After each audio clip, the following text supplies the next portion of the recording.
We're back to the Inside Scoop Emerald Planet. Here again, your host, Dr. Sam.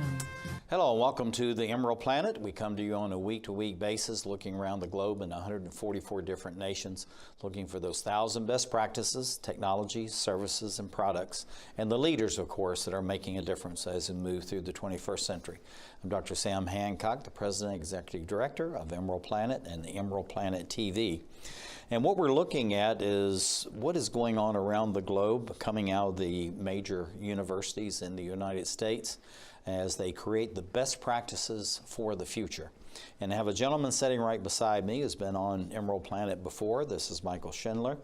He's the president of the George Mason University Engineers for International Development and vice president for the George Mason University Virginia Water Environment Association.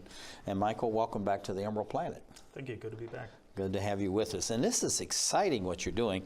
But I want to talk first because we've always talked about the international development, for the engineers, yet you have this water association. Tell us a little bit about that, and how do these two fit together?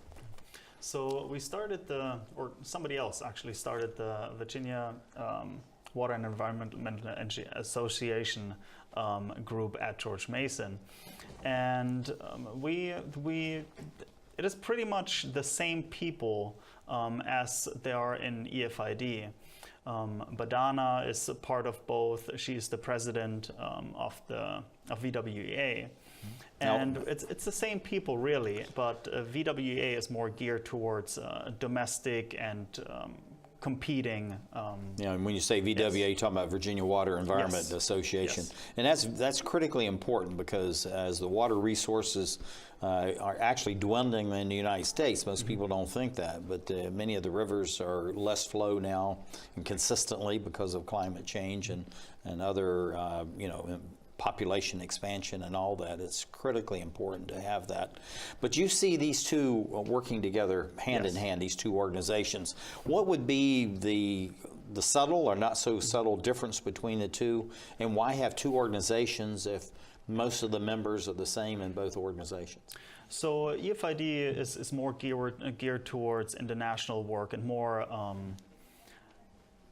helping the communities, whereas VWEA for us is more geared towards domestic projects and competing in a domestic setting. We competed at the Water Champ When you're saying competing, these are actual contests between teams? Yes, so there are actual contests where you have to write an abstract, you come up with a project, and then you compete for a prize that you can then use for your individual projects. Yeah, but looking at this, and this goes to this the prize, the competition, this Roncalli Association Low-Income Housing Project in Nicaragua. Tell us a little bit about that and why from George Mason University, Fairfax County, all the way down to Nicaragua. Yeah, so the people who started EFID had a very strong influence from that area, and I think it's just stuck somehow.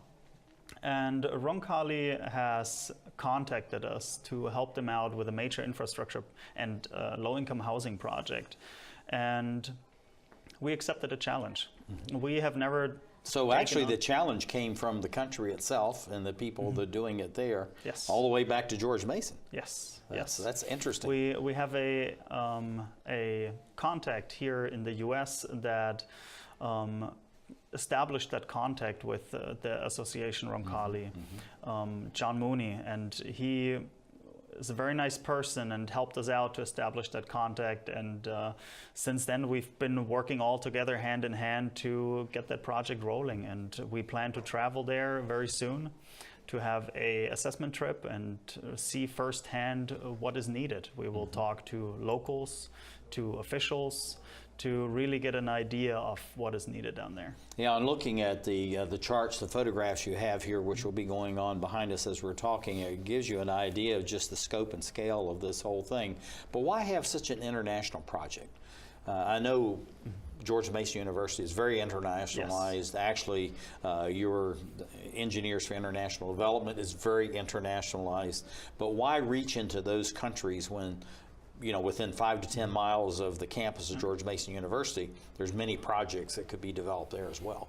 I think it is a very unique opportunity for our students, and I think in developing countries they just don't have that luxury of having that government backing, for example, where here in the United States we are fortunate enough to have that backing from the government, where down there it's a different story.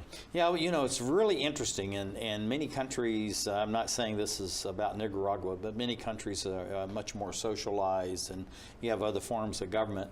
We're supposedly a free enterprise country, but if you look at the big projects here, government's involved in every level of that.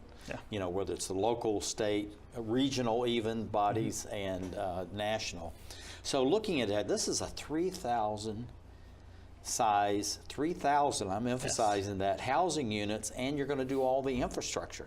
Yes. Now tell us about, that's a huge project. I mean, you think about 3,000 houses or, these types of structures, even in the United States, that's a big project.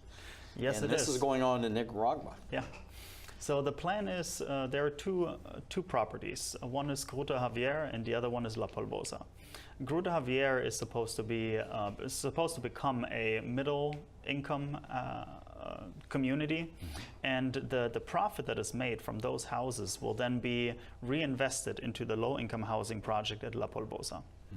And Roncalli has done previous projects like that, but not in that scale. And we are planning to pretty much build a small city. We plan to build schools, kindergartens, town square, and EFID will pretty much create the master plan. We're working together with the University of Central America in Managua, and they are very skilled architects, and they actually made those, designed those houses. And we're coming along and we're using our civil engineering background and doing the project management, doing the master plan for them. Yeah, now, why go such a large scale? Why not have something that'd be like a model project? You're talking about 3,000, why not 30, why not 300? I mean, why 3,000? In other words, they just said, okay, we want to do the whole thing. We have faith and confidence that the engineers for international development is going to be able to pull this off. Give us a little bit of the dynamic of that. I mean, this is a huge scale. Yes, that is correct. So it may seem very daunting at first, but if you phase it out, and I mean with phasing out, I mean you split it up into different groups. And we start off with maybe 30 houses, and if we like the result, then we move on to the next 30 houses. So you have a model structure actually built into the whole project then. So you really are looking at this almost as modules, if you will. Yes. And so you can try the first 30, take care of all the mistakes, all the new design areas, and all that. But Leo from Fairfax has a question, looking at this whole thing as far as the model housing and infrastructure. Why are you working both on the housing and infrastructure? Normally you don't hear about these two put together. So Leo's asking, now why is EFID doing that? So we have a very, very diverse group of engineers with us, and also non-engineers in EFID. And therefore, we give that opportunity to the students that they can be involved with transportation engineering projects, with structural analysis, for example, for the houses. So their background can actually benefit the project. And since it is such a diverse project, it is very good for us. Yeah, and also too that I think with your background as far as MBA, and you have many business majors are getting involved in that, and you have this close collaboration with the business school and the engineering school. I mean, it really makes sense when you're talking about this scope, size, and scale. Yes. And all this. But hopefully we can get this image back up here, because I want to have a question about the housing we're looking at. Tell us a little bit about this house. I mean, we don't really have an idea of the scale of this. Would this be for a middle-income family? Would this be for a family of 6 or 8 or 3? Or just tell us about this and why this type of design. So And those houses are generally between 50 square foot and square meters. I was going to say square meters, yes, a little yes. different. Yeah, it is. That's about 500 square feet. Yes, it is between 50 square meters and about 65 to 70 square meters, and which is 500 to about 750 square feet. Okay, yes. We'll translate. So down there, it is very common that more than one generation lives in one house. I see. So that's why we have more than one bedroom. We have a large family room so that the whole family can come together and hang out and have fun. And we also plan to have, each house will have their individual water filtration, maybe even solar power. We're still working out the So this is going to be like a distributive energy, water, and maybe even sanitation will be built into this. Exactly. We're planning to have a bus route going through the community because some of the people living there might not be able to afford a car. Yeah. So this is all the engineering work that we will be working on. Yeah, I'm going to go back to these images here because I think this is really important to look at these houses. Now tell us, what is the type of material that's going to be going into these houses? And then going to this whole thing about the water. How are you actually going to use the water harvesting technologies here? Because even Nicaragua jungles, you know, heavy rainfall, having potable water is still an issue. So how can we harvest this water and then make sure it's being used to the best purpose?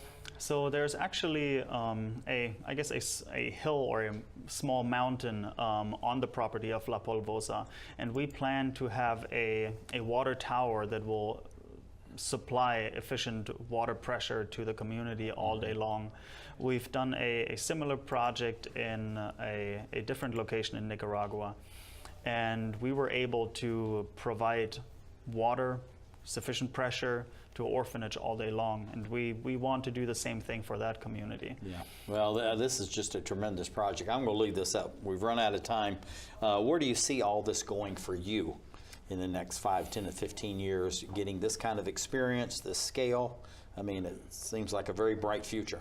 Yes, I plan to keep working hard to help people. I do not want to stop even if I'm graduating. I want to be involved with other engineering communities that help other people. Well, commencement means you're only just starting, right? Yes. Michael, thank you so much for being here. I think this is absolutely a fantastic project. I love this, and thank you for bringing this. We'll go up with the logo. Michael Schindler is the president, George Mason University, Engineers for International Development. And thank you for being with us as we create the Emerald Planet.